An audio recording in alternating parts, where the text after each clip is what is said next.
जब से सौरिया में पौर गनी हो दोबारा गईल राजा। जब से सौरिया में पौर गनी हो दोबारा गईल राजा।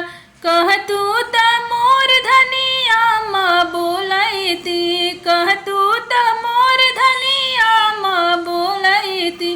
चुप रहा चाप रहा मत बोला हो दोबारा जइब राजा। चुप रहा चाप रहा मत बोला हो दोबारा जइब राजा। जब से सौरिया में पौर गनी हो दोबारा गईल राजा। जब से सौरिया में पौर गनी हो दोबारा गईल राजा। कह तू त मोर धनी सासू बोलैती, कह तू त मोर धनी सासू बोलैती। छठ कर पट मोटर कार कर हो मोटा जइब राजा। झट कर पट मोटर कार कर हो मोटा जइब राजा।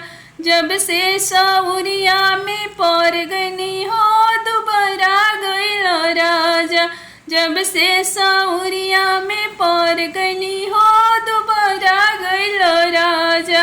कह तू त मोर धनी भाभी बोलैती, कह तू त मोर धनी भाभी बोलैती। चुप रह चाप रह मत बोला हो दोबारा जइता राजा।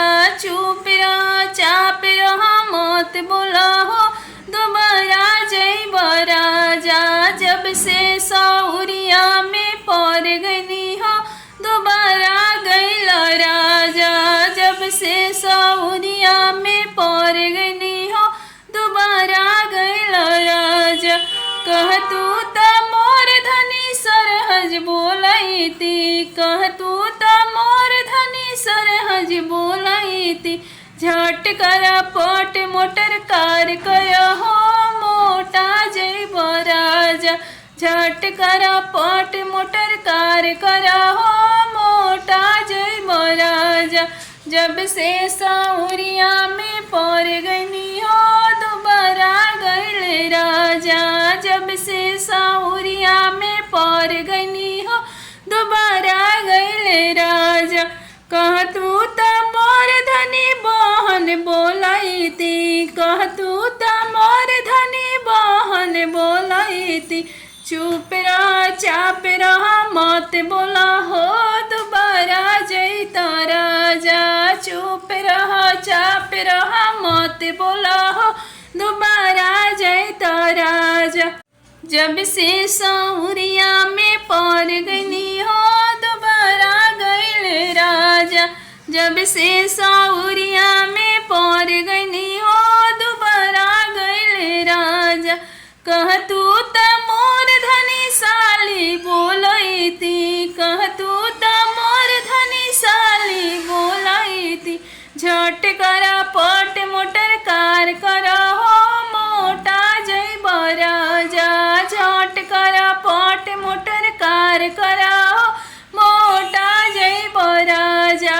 जब से सौरिया में पौर गनी हो दोबारा गईल राजा। जब से सौरिया में पौर गनी हो दोबारा गईल राजा। जब से सौरिया में